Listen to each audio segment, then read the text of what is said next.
Hello and welcome, adventurers, to another D&D stream. Well, I guess role-playing stream. We're trying not to be too Dungeons and Dragons specific, but that seems to be the game that we play most often, so that's what we'll Yeah. continue calling it. Sounds Today, logical.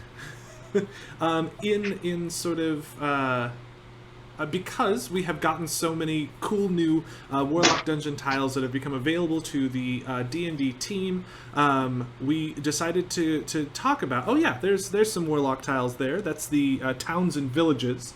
Those of you who have had games with me before have seen me use them. I think that they're a delightful way to sort of present very interesting information to the players, more specifically the setting of what's happening.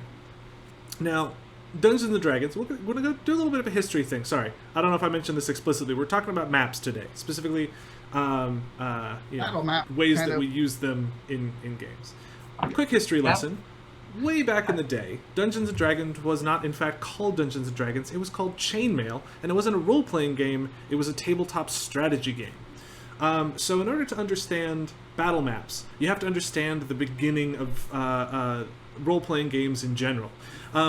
Back before we had knights in shining armor, gaining levels, gaining treasure, you had these great grand armies going on fights with each other. Tabletop wargaming is actually a very old style of gaming. Go itself is a sort of progenitor to tabletop war games, and then from war games were spawned RPGs, and then from RPGs were spawned storytelling games. Now, I've told you this very long and convoluted history of RPGs to help you understand where the game's coming from. Originally, the reason why everything is sort of set up the way it is because it started out as a battle game. So distances from things, attacks, all that stuff, that was all sort of baked into the system. And that's kind of why you have it the way it is today. Now, my question is, Alex, did you know that about the history of D&D? I knew that it was chainmail before it was Dungeons and Dragons. But yes, I did understand that it was a wargaming before. But I'm actually very excited that there's the wargaming genre, and then there's the wait a second, you're just following this specific character. Yeah. This character's way cooler than following a giant army. Yeah. Which is funny because you'll actually get a handful of now tabletop games or tabletop war games that are more sort of campaign driven, which I think is a delightful feature. So let's go ahead. Let's just from a broad perspective, Jason, when you're playing games, D&D games, how do you use battle maps for the most part in your games? There's a couple ways. First thing is like I try and come up with a scenario in which an encounter is going to happen if I'm aware of it. Sometimes it's the random encounter because the players go off the rails, and you got to quickly figure out a way to build the thing. Because if you're doing it as a battle map, hopefully you have the area, like the woods, that you could put out a map. If you're pre-planning, kind of looking at like what do I want, what creature would be here, what people would be here, whatever you're setting up, and or what would be an interesting way to run into a wizard. Is it more interesting to run into a crowded market or I don't know, in the dump. So you utilize what you have, basically. If you're using it digitally, like Roll20, you have a lot of choices because, when you're doing it, I have a particular map that I have a default of. Kind of show it real quick. So the thing I'm talking about, I have a thing out on it. These are foam board that I actually put stuff on with the lines. So if I need a desert, I've kind of got it. But my default is a rolling mat that is grass that I personally have. It's like a big mouse mat that is green, so it can be a lot of different things. I'm gonna try and and then I can work and build something from that on top of it, or use one of the many other maps that I have. But it's really based on what my encounter is going to be. How we want it to look. I mean, obviously you can use like dungeon. The Wizard Kids Warlock tiles are great when you're doing a dungeon or a city or inside of a building. So far, there's actually going to be more stuff coming out soon. That's like farms and stuff. So Yeah. I've got for my setup right now, I've got a dungeon lined up, but kind of like how you're using a battle mat, a giant like a giant mouse pad. I've been, as per like a suggestion from you, I've actually been almost doing all of my encounters on a green piece of fabric, because a lot of my adventurers are going to be running around in the forest. Or they're going to be running around to a very small town. So there will be a couple of buildings, but a lot of trees and a lot of green. Yeah. One of the challenges when you're using like felt, it looks great when it's out because you don't have all these lines everywhere. Is, and I usually do that as well. Is to get, I got this doweling. It's actually a square doweling. That way it doesn't roll when you put it down. You can put it down on the board. This measures out 12 squares or 30 feet.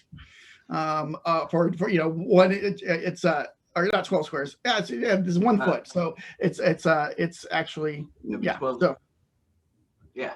So you can measure, and I have different ones with painting, so I can have different ranges, and even for movement, you can eyeball it if the players are willing. Some players don't like eyeballing; they like to know exactly how far you're moving. And I mean, I know when I first started, there was no real grid involved unless you were playing an actual war game. Role-playing games are always abstracted, like I run towards that, that's, just if you were using anything to keep track of, you just moved them on. But yes, yeah, that's, I love using, like I said, I tend to be pretty, I like to improvise. So I use a lot of random objects. Like I have a lot of aquarium plants, that kind of stuff to add to a scene. That's really cool, man. Yeah. But yeah, I mean, I have stuff all over the place I can reach out and grab. But and Rob, I saw you were setting something up. What do you got? So I was, and I wasn't prepared to do the thing, but you guys mentioned sort of default terrain, and instead of fly you through space, I'm gonna move the camera with it turned off, because I remembered the first time we did that, I didn't do it great. Actually, my space isn't. I had another camera I was going to use, and at the last second it decided to not work. So, no. All right. So this, here we go. Good old-fashioned generic grass grid. So this is actually one of the ones that we have in the store right now. I picked this guy up because it folds up nice and small, and because on the other side, which it does not fold too easily right now, unfortunately. Here we go. It has this nice sort of generic, like dungeon tile, which is nice. But what ended up happening was, I'm going to try to not fly you around too much. I had this map. This is one of the Pathfinder maps. We'll reveal it now. It's for any role-playing game in general. Yeah. So I'm going to any that you square. There we go. So this map I used about 100 times. It's delightfully generic. It has this, has some trees over here, some delightful stuff. Just below the camera, there's some water. But the players started recognizing it. They were like, "Oh, that's this place. That's the other place." You're like, "No, don't worry about it." Which you mentioned, the kind of using what you have and trying to adapt with it. And I started discovering that I was sort of relying on this location a lot. So what I ended up getting is, and I may have messed it up a little bit, and hopefully I won't. Oh, again, I'm flying you. I said I wouldn't, and then I did. Oh, no. I got more maps. Ooh. But one of the things that I very much like about these, so they're really, really fun maps. And I remembered part of the reason that I thought of this as a good thing to talk about was, I talked to a guy back when there were people in the store, once upon ago. And one of the things, I was talking about, like, I like to let the players kind of wander around and do wacky stuff. And he asked, how do you set up maps for that? Which is an excellent question, because flying by the seat of your pants and making maps work is actually very difficult. But one of the things, especially when you have a camera like this, is you can play around with some illusions and some tricks. For instance, these walls aren't actually here. So what I've done is I've taken two separate maps, I've connected them together because I wanted them to be next to each other, and I put some extra walls in. But There now, you go. That sounds perfect. if I don't want that particular location, say I want a kind of a more outdoor feel, I still have the map that I had before, but now I've added some water to it. It's now become a sort of, let's make sure it's actually the right way around, some sort of boggy, grassy areas. So now I've suddenly, we're outside, we're in a sort of a different feel and look to things.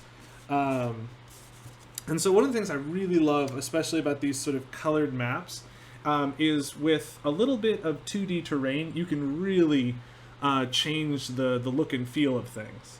And something you mentioned before, you can cover up things on the map that you don't want them to see again. Yes. Like if they can recognize it very easily, you can put those puddles over that like the fallen right there. So it will fool the eyes to think that it's a different place. Also, you can also make it a later room kind of repeat that way too if you're in the same dungeon. Although if they split up, you could be in trouble. I was going to say, like, if I didn't necessarily want it to have that same, like, pillared look, I still have the fun of the, this kind of, it has the little dappled pawns here, like a little statue hanging out. I'm going to change my orientation a little bit. Yeah, so these 2D maps, especially the really colored ones, are, I think, a lot of fun for just playing around with kind of what you see. And actually, one of the things that Alex discovered that I think is very nice is thinking of it almost like a movie set is actually a really fun way of doing it.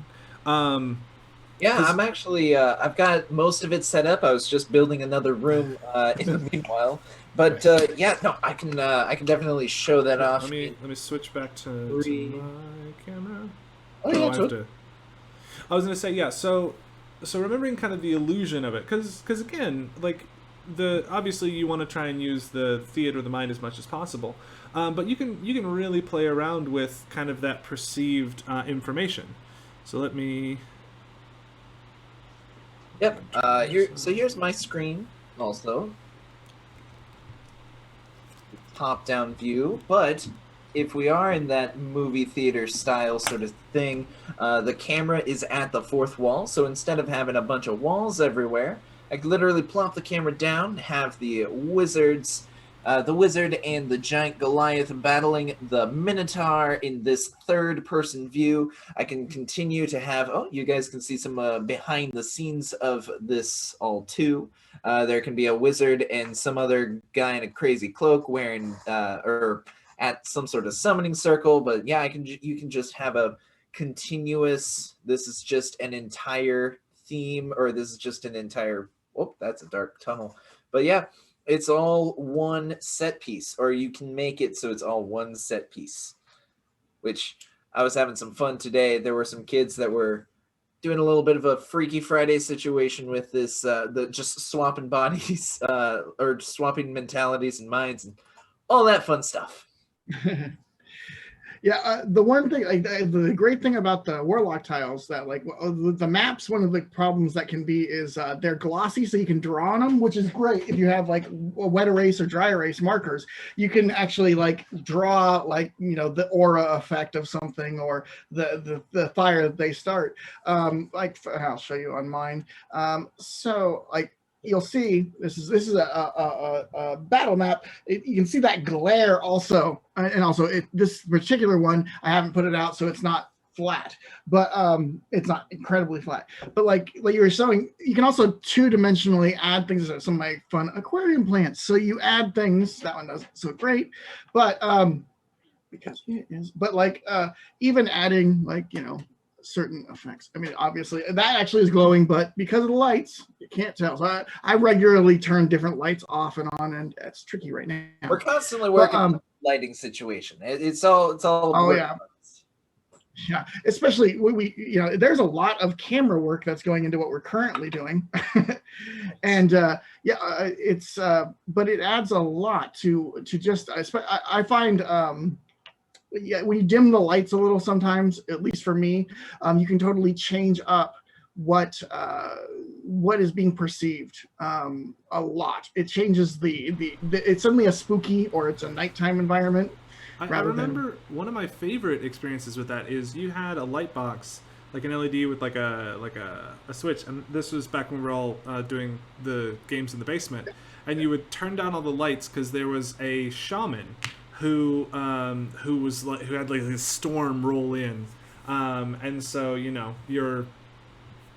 turn down the lights and you have the lightning flickering, and I thought that just as an effect, it was a very easy thing to do, but I thought was a very fun way of kind of adding to the atmosphere. And I think ultimately that's what a lot of these maps do. I mean, because so much of what a role-playing game is imagination. Like, you're using your imagination to come up with ideas of things. And I think that for me personally, ultimately I will turn to the map either A, because what I'm explaining has gotten too complicated, or B, when I want to like sort of set the tone and like the feel of things. Because my words can do so much, but it's that pictures being worth 1,000 words kind of thing.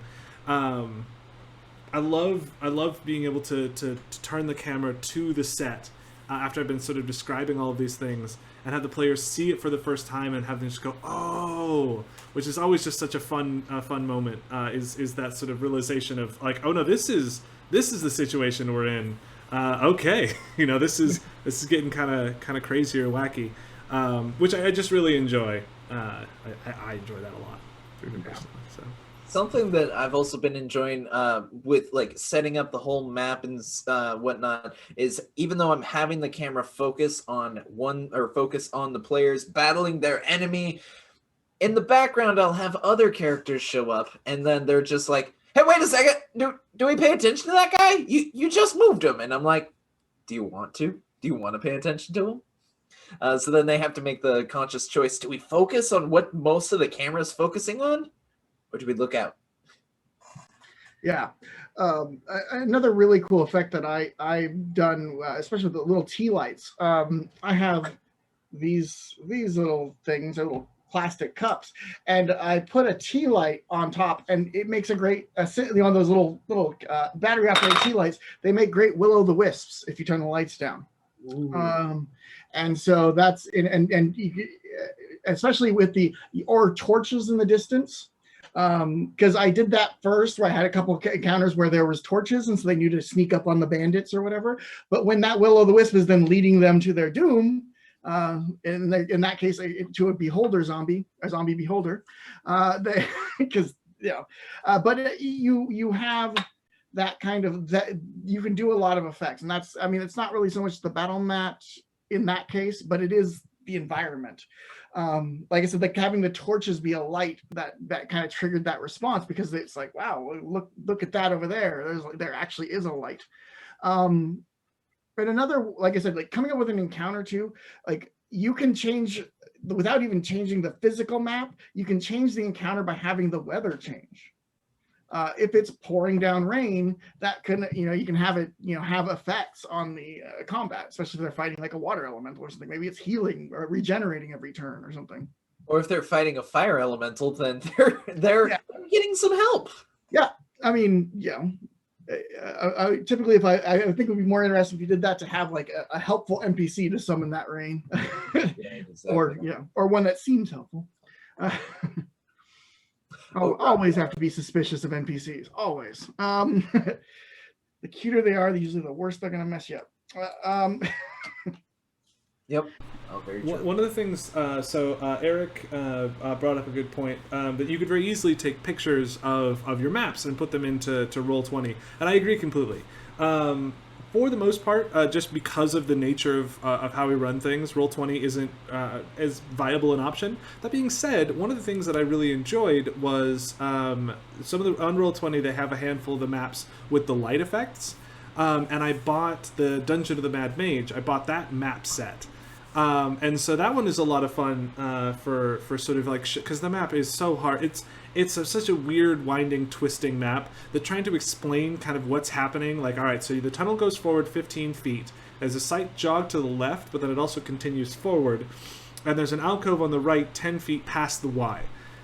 that is really hard to explain and have people understand. Because again, keep in mind, for the most part, we're running games for kids, like, and even adults. Like, you know, if I were to then tell you that out of the left Y, a beholder moves or hovers across and into the alcove, could you tell me where in the how far away that thing was? It gets complicated very fast. So that's very fun. So in Roll20, I really like, and especially because the lighting effects are really fun, because like as you move along, it will expose new pieces of the terrain. I really like that. In the past, if I remember correctly, you guys played around a little bit with like putting like a blanket over things to sort of change what things could be seen. Like, for instance, the map I showed, it was like a dungeon. It's really helpful. Or even on the, we did it with the Warlock tiles, where we take a black cloth and create kind of a fog of war. So that way they wouldn't know what was behind the door or what, you know. So it also, you know, it would, and also we did it with the Warlock tiles is really good because you could build a portion of a dungeon and not even have it out on a table. So until they opened that door, you wouldn't put it on the table. So that's a lot of fun. But like I said, using the cloth was an interesting, like just doing the same thing, the lighting effects type of thing. Yeah. But yes, and once they exposed it, we just left it open because it was kind of a pain in the neck if you kept it up. But yeah. Yeah. Right, exactly. So like, I had it before, where you could just jump into a different room and then jump to a different room. Yeah. Actually, one of the things, and I'm telling you this for the first time, but I figure, hey, why not? Let's hash some things out. So we have a handful of buildings. I think they were on the stream last or stream before last. They're these beautiful foam buildings, and I thought what would be really fun would be to make corresponding interiors to each of those buildings out of the Warlock tiles, to just have them sort of pre-made. So basically, you could set the buildings all up, and then as the group moves to those buildings, you could either replace it with the floor plan or go to the floor plan elsewhere. I feel like Alex is gearing up for something. Kind of, because I do have something similar for that. So I have also been working on that kind of stuff. Hopefully the glare isn't going to be too crazy. But so here is a whole, like a building, a Warlock tile. Well, on the inside... goodness, we're flying around. Oh, exactly. Oh, interesting. Normally, it's just the black square, but I got these two-dimensional maps, and then you can literally... Oh. So, yeah. You do have to do some extra maneuvering to, like, make it all work out properly, but, yeah, to get them in, you have to do some extra... That's a really fun way of doing it, though. I like that. So one of the nice things about most of the map stuff that you'll find in the game is because everything's all set to a 1-inch square, it's really easy to like sort of set things on top of each other.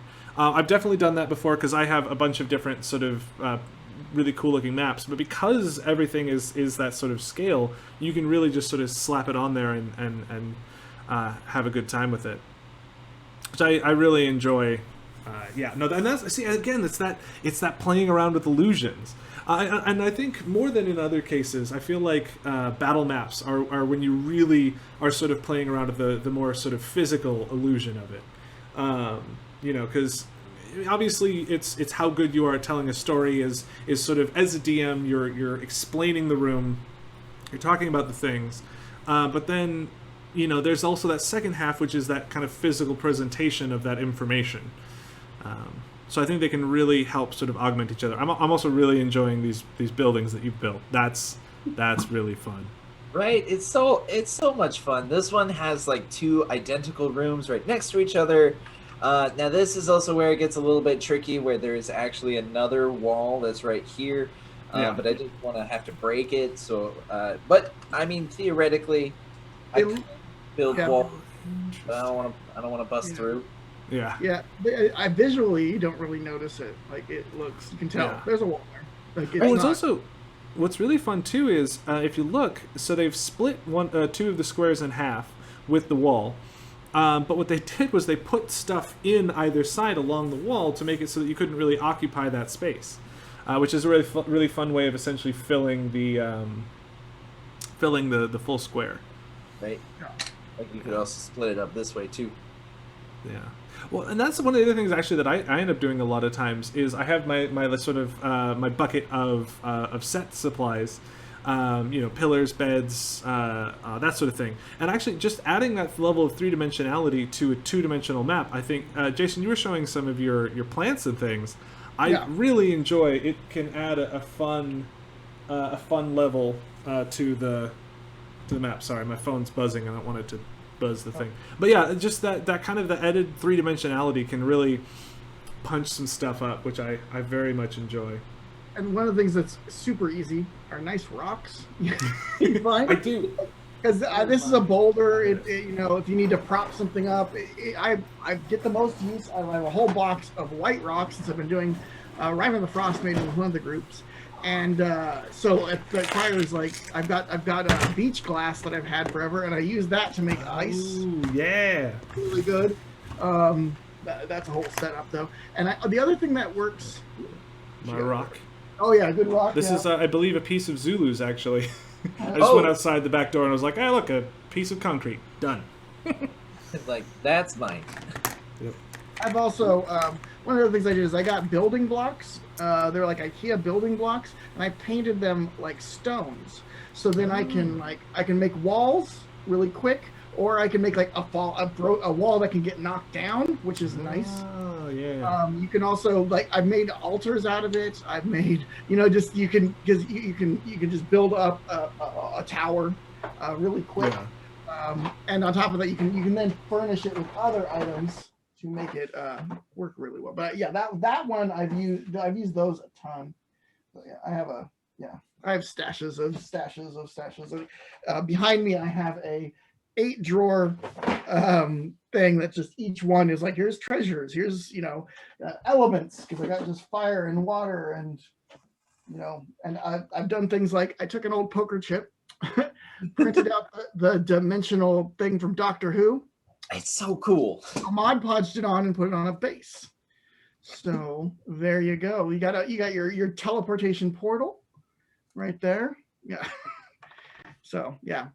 But yeah, I tend to make a lot of random stuff because I like to. It's fun and it's cool. Yeah.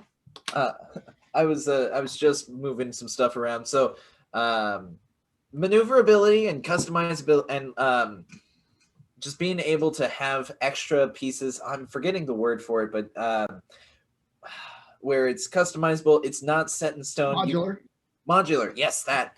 Having modular set pieces is fantastic for being able to run with maps. So remember how I had that the giant dungeon just lined up as one whole long stage? Well, I was just messing around, and because of how modular it is, you can literally just have it all be combined together in different ways. I kind of Lego it. It's like you can take this entire part out, and everything's just yes, everything is amazing. Yeah, no, having things. I like having things serve more than one purpose. One of the other things, as I mentioned about battle maps, though, that's super useful to keep in mind is when building an encounter, putting terrain in, because then you have something for rogues to hide behind. You have something for the like I said, if there's puddles there, will that affect what the monsters do or whatever? Is it way deeper if they try and walk through it? Do they sink down into a deep puddle? Or quicksand or whatever? Because terrain can be its own. If they have to run through thorny bushes to get away from the beholder, that's gonna they're gonna have to deal with that. I love also when you start putting the terrain out there and make it sort of interesting and dynamic. A lot of times I'll find that the kids will find interesting ways to use the terrain to their advantage. They're like, ooh, so like you mentioned puddles. Dollars to Donuts says one of the kids are going to try and push that guy into that puddle and either freeze it, or maybe they'll try to hit him with lightning now that they're wet, kind of like splash them and then hit him with a lightning bolt. So there's a lot of really interesting creative things that can end up happening when the players can kind of visualize the map around them. And then it's not reliant on you as the dungeon master to describe all the details of the map around them to, like if you happen to forget, like in your mind you're like, oh yeah, it's this field covered in sort of hip high bushes that sort of make it difficult to move around. If you fail to mention that, maybe something they're trying to fight dives behind some of the bushes. They're like, wait, there were bushes there the whole time? I would have been, what do we have? Or like, they're like, oh, I'm going to charge it. Like, well, you can't because there's all this stuff in the way. So by throwing up that stuff visually, it can make it much more sort of, it'll allow the players to use their creativity for the terrain, which I thoroughly enjoy. And having like NPCs take cover will frustrate the players, but it also gives the players the idea, I can do the same thing. You can move, attack, move again. You don't have to stay out in the open, blinking away with your arrows, which is what a lot of archers do for some reason. Yeah. No, that's the cool thing. Remember, in 5th edition D&D, you can take your movement over the course of your turn. So if you happen to be by a wall, you can fire and then move back. Yeah. Loads of fun. Yeah. Which I think that brings us to a delightful sort of segue into a very sort of similar thing. So we've been talking a lot about battle maps, terrain, features, all that stuff. But you can't have battle maps without miniatures. Because it's all well and good to see the map and see what it's doing, but if you don't know where everyone is on that map, then it's just so much colorful noise at that point. So I think making sure that you have representations of the players on the map is a very important thing. But I don't think necessarily that you have to, it doesn't have to be these beautifully painted, immaculate miniatures, just as long as there's something representative of the players that you have on the thing. I distinctly remember being younger and having, pull tabs or dice. Dice is the most common one because you've got extra dice. Where it's like, all right, so there these 3 red d6s are the orcs. What are you? Do you have an extra dice? You're not using a d4? Cool. So you're the d4. What are you? You don't use a d12 because you're not a barbarian? Awesome. So you're the d12. And then that was the map. The green Skittles are the orcs. That'll always end in tears of kids because that's going to accidentally go in somebody's, I ate Ben's character, that. Yeah. Food as miniatures maybe not the best plan, but honest, I remember with great fondness. Now that I'm recalling, like you'd have that old sort of rubbery battle map that was sort of had been on the table, and you'd have to sort of move your character sheets out of the way, and then there'd be some stuff, maybe there'd be some drawings.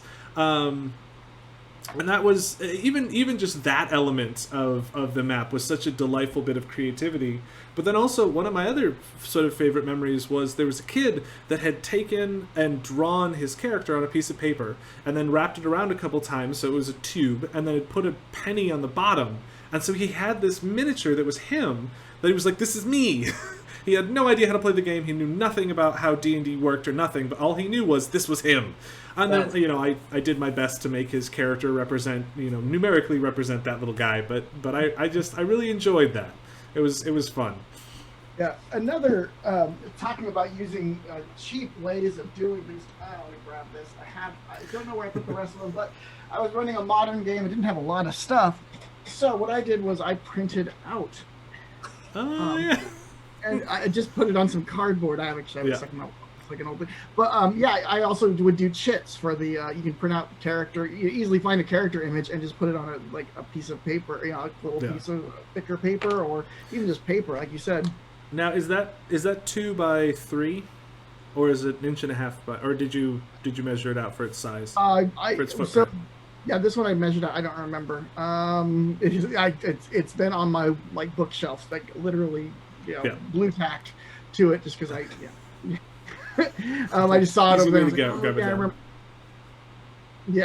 just went and grabbed it. It's been a while since I've run a modern game, so right. We've been in the fantasy world for so long. Oh, I have buildings and all that stuff. So because I actually built because you can actually just print out pictures and make a cube. And you got a roof, and you can just kind of put it down. I mean, I do more work than that, but a lot of papercraft. There are free papercraft websites too that actually do have terrain and stuff you can print and then cut and then together. Yeah, and there's stuff you pay for, of course. Right, of course. Well, we won't talk about that. Well, no, we absolutely should. Like, and that's that. I mean, because ultimately, we're here to try and help give people. I feel like I like giving people the full range of options. You can go from I've got this piece of paper with a grid on it, and I've got these quarters. That's still more money, pennies, we'll say. And those are the miniatures. All the way to if all of those beautiful tiles that Alex has been showing you, you can purchase them right now at Zulu's. We have all of them. Ooh, is that one of your paper ones? Yeah. It's one of the paper.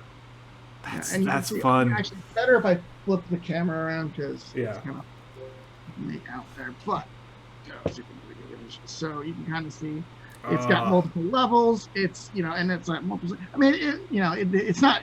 It looks really good. I love putting it out because it's 3-dimensional. It looks really good on the table. Yeah, verticality is great. I love the verticality. Mm-hmm. But that fact that you can climb on it, that you can put miniatures on it, you can have snipers up there or whatever, is a lot of fun. Hey, the buildings! Those buildings are so pretty. Remember the name of the gentleman that donated to the store? Do you remember? I don't. Do I remember what? The name of the guy's person. name. Yeah, I wish I remember. Anyways, but these were donated to the store, and they're nice. They're good quality buildings. Like they look so nice, and that also adds to the verticality. But like going back to what you had talked about a while ago, Rob, about having a building. So in one of my groups, they wanted to have like a home base sort of deal. So like their home base was this building on the outside. However, on the inside, that's when you would do I would do the whole switcheroo. Haha. They are inside their home base. Yeah. So I ended up. I had a lot of fun with those. There was a warehouse raid that one of the groups were doing. So they were. I think it was like a syndicate, like a crime boss or something like that. So they were going to go attack him, and I had the grid with the. They kind of look like cobblestones. I set that down as the kind of the base. I put the warlock tiles in the middle with all like the terrain and stuff to make it look like a building, right. Like a warehouse. And then I surrounded the block with those houses. And it was just such a fun thing to see from the camera angle because the main focus is obviously the building with the sort of it being cut out, but then also to just kind of in the background because a lot of times the background is just like oh, there it is.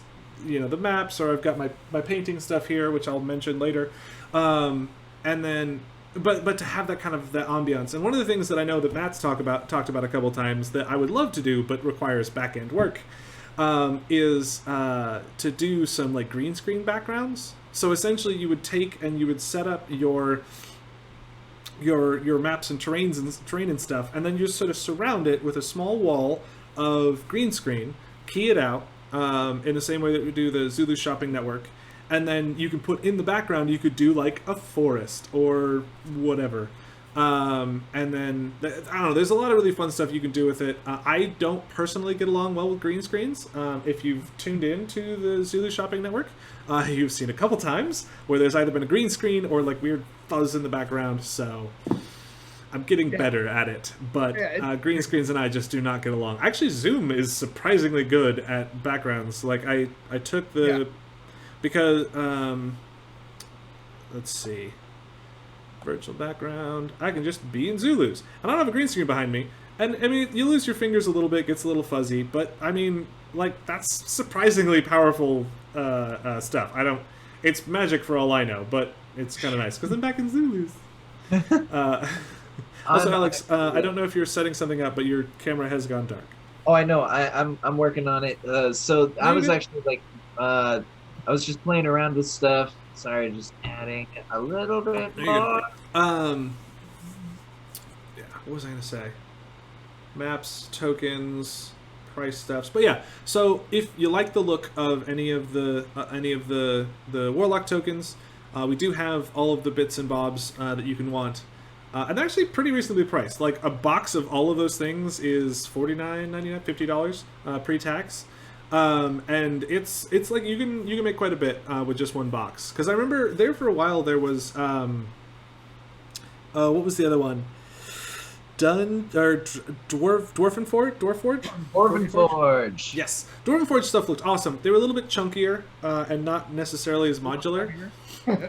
Yeah. Also, didn't they come not painted? I believe so.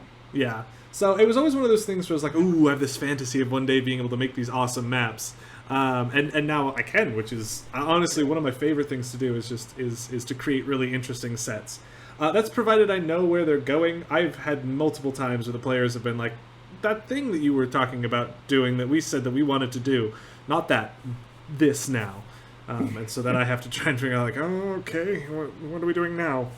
Yeah. But that's fine. I like the kind of the changing nature of things, and that's why I love like these map things. Oh, I love them. Oh, see, this is why I don't usually use virtual backgrounds. So just a few minutes ago, I remembered when you were just talking about it. So you said we've mentioned how Matt wants us to be able to bring in three-dimensional stuff, or at least bring in some virtual stuff, right? Well, Yes. Here's one Dragonborn. However, he's got his other buddy, the other Dragonborn, also showing up. In reality, I only have one Dragonborn. This guy, he can be in my hand, or he can just be on the ground. Now, however, while these guys are pretty fun Dragonborn buddies, they do have to watch out for that scary red dragon that's arriving on the tower. Oh no! Somebody swatted the dragon away. Don't break the house. I'm not gonna break the house, but yes. So that's some of the fun things that we are eventually going to be working on, because that was pretty easy. It was pretty cool. It was pretty dope. I still only have one Dragonborn there in one building, but I was showing up dragon. Yeah. No, there's a lot of interesting stuff, and I think that's what's very, very fascinating about the difference between sort of in-person D&D versus the digital D&D. Don't get me wrong, I would vastly prefer to be able to see people in person. There's a lot of really fun stuff that you can do. People being able to like show off their miniature and look at the miniature, those things are all a lot of fun. But I mean, since we're here anyway, there's a lot of really interesting things that can be done. I'm excited to continue going forward and kind of exploring, because I don't think that like moving forward we're going to ever. Things will obviously go to more things in person, but there's still always going to be digital groups. Like that's just going to be kind of how things are. If nothing else, for just getting kids to D&D, I think it's a little easier to be like, and now get on Zoom, as opposed to driving them to a place and all that kind of good stuff. I know for me personally, I actually have a group that can only possibly meet on Zoom. Granted, they're adults, but they live in Indiana, and we live in Washington, on like the opposite end of the coast. I know, right? But yeah, so like I know that moving forward, unless they decide to just take the casual commute of a 6-hour flight or so to come here every other time, it's much easier for them to just turn on Zoom. Yeah, definitely. Yeah, I mean, I've run game, and now that we're all getting used to the vocabulary and the way things work digitally, everybody's getting the skill base. So that's the other plus. Because like I ran a game where I had a friend who was playing from Hawaii when I was living in California, and we were all in California. He was in Hawaii, and it was tricky because it was all trial and error, and it was over Skype, and it was years ago, and so Zoom is a much more functional. As well as the quality of the cameras is like before trying to do a battle map with the old that. Honestly, that is a big thing. Being able to see the details is incredibly good, because look at this. You can see all those individual beard hairs. They're really good quality cameras. Yeah, no, and it's the other thing is that it really like back then you didn't have a chance. I wouldn't have used miniatures because it looked awful. So it was just straight. It was theater of the mind, and just kind of. Yeah. At that point, it would have almost been easier to just get like an Excel doc, grid the things, and then like change the color of the cells. Did you? What was it? NetHack? No, it was a hack and slash game that was made by people on the internet. So I think it was called NetHack. And it was ASCII. All of the walls were asterisks. You were the @ symbol. A lowercase v was a viper, but an uppercase V was a vampire. And then like you just moved, like that was your map, which was. I've only ever played the GUI version. I didn't ever play the version with just the ASCIIs. But sorry, we've wandered off on a very distant tangent. What else? What other sort of bits of wisdom can we impart to our aspiring DMs about... Oh, we got an upside down Dragonborn. No, it's not upside down. It wasn't? So let's see. Oh, there he is. He's just my new buddy now. Okay. He and I are hanging out. It's... Yeah, because we don't have digital friends. That's perfectly normal, everything that we do. He's just reading me. One of you is two-dimensional. Yeah. Yeah, one of the things I would highly recommend is just like you always do when you're running a game or playing a game. Use your imagination. It's the thing that you will, because like I'm constantly pulling things from board games. I ran a scenario where the kids turned into mice, and so I basically took the Mice and Mystics miniatures. And at one point, they were fighting an actual fighter, a human, who's trying to chop them up with an axe. Well, I have a big old fake axe, and I put boots out on the table and would stomp. I'd roll to stomp them, and the axe would come down. And that was magical. I used that as the damage area, like kind of an area of effective. And so they were like climbing up the legs. So I used the shoes. We were trying to light the shoes on fire and stuff like that. So yeah. That kind of thing is like just kind of looking around and figuring out the giant thing is super easy with miniatures. Yeah. So it depends on the scale. You have to go really big. So if you shrink them down, it's better. But because like a giant in D&D is only that much bigger than the players. So you have to kind of, that scale get tricky to, you can find doll's house stuff, but well, one of the things... I also have a fun shrinking story. Basically, I had like an enlarge reduce potion on super steroids, so then they would become tiny miniaturized. And I'm glad that there's no one else around, so I can actually take off my shoe and put it on top of the table comparatively to show how tiny the character is. And I'm like, this is your buddy that just gave you the potion. That's his foot. You're just tiny. Yeah.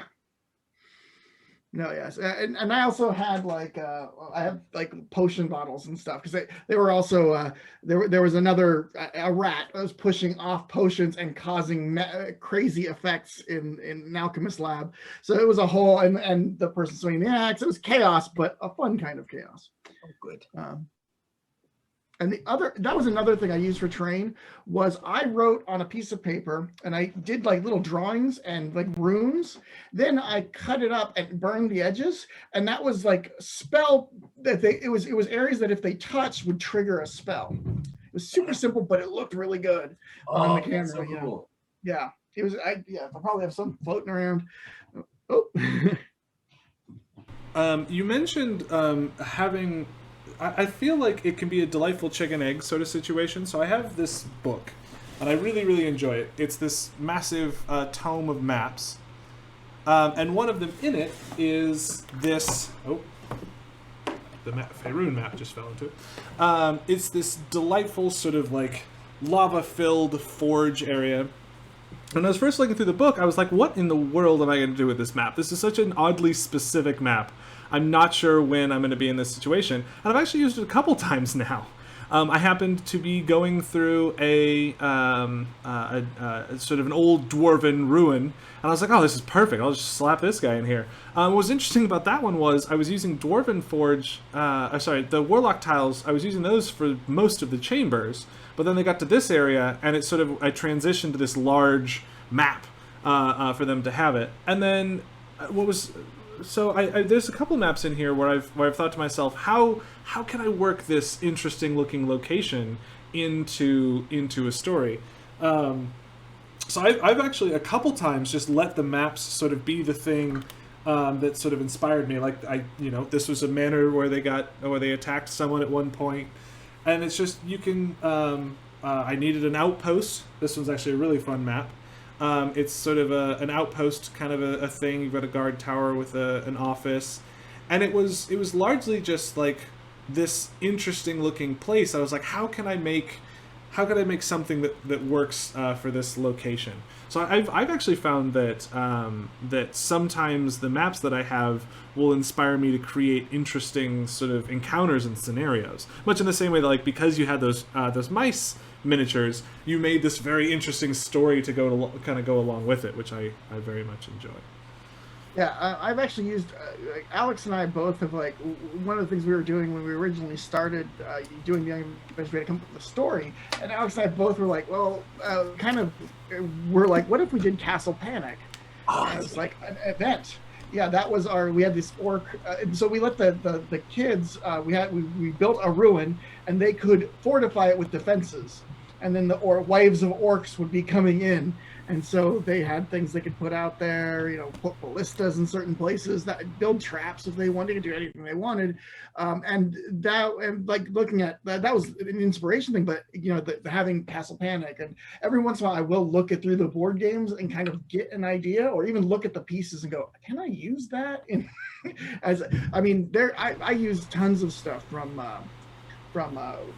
board games and stuff. I have these little key pieces and stuff that I've used, and just things can be very useful. I have I have to keep track of what games I pull them out of, but I have like a box of the cubes from Pandemic that make very interesting.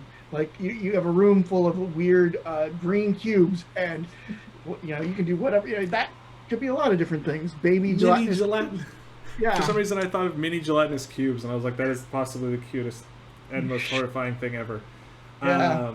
Being devoured by a bunch of ice cube sized things. Well, to be funny, because that's one of the classic things is when you're dealing with like slimes and things, when you hit them, they split. What if there was a guy or a group that was fighting a slime, and they'd been chopping and chopping and chopping, and then they lost? But they'd still gotten to the point where they're quite small. So that could be a really interesting thing. You can tell some fun stories by playing around with it. I really like that. Yeah, that's on my list of crafting things, is to build multi-sized oozes so that they can be split, because that's one of the things, like, you might have an ooze, but then you're like, oh yeah, the effect is it splits in two when you do so much damage, and you're like, I don't have two of them. Yeah. So that was kind of what you ended up doing, Alex, with your the winter one shot, wasn't it? You had your modular snowmen that as they got attacked they could kind of pull apart. Yeah, so like with this teeny tiny snowman, he's only made up of 2 parts. You could literally decapitate him. Which is delightful. And so speaking of one-shots and speaking of letting the terrain sort of dictate the story, we recently got a tower. And Alex, I'm putting you on the spot again. You wouldn't happen to have that tower near you, would you? Give me a minute. Yeah. So because we are,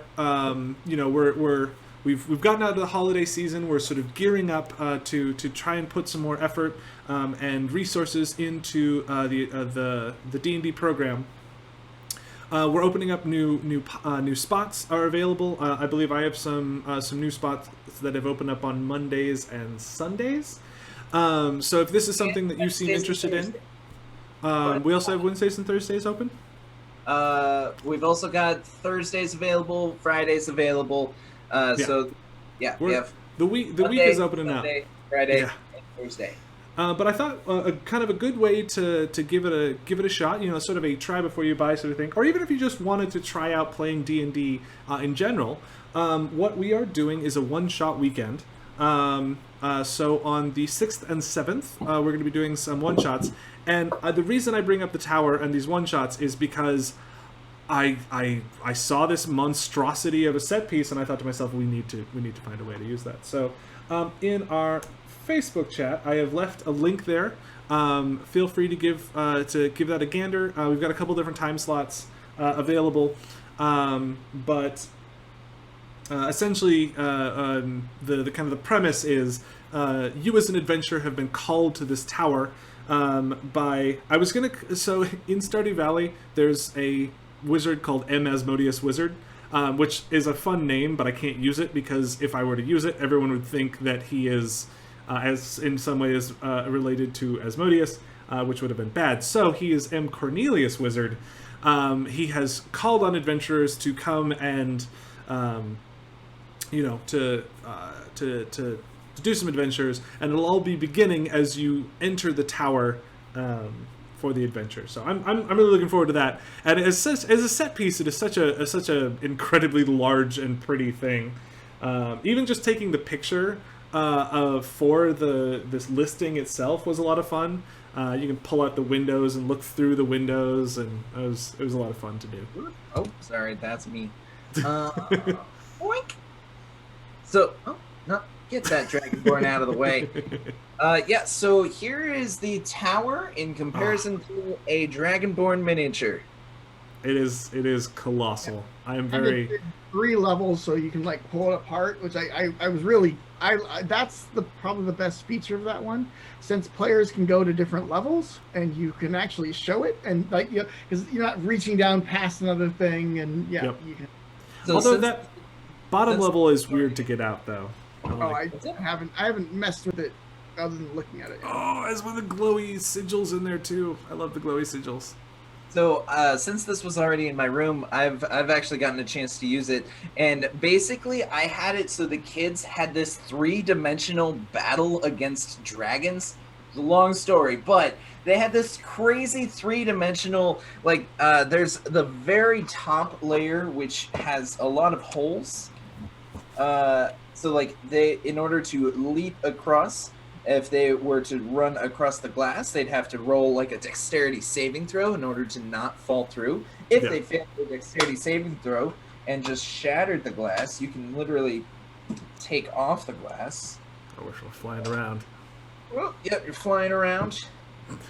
So essentially, the orc, oh no, he's falling! A whole other extra story. There's so much to this set piece. It's amazing. Yeah. Yoink. Oh.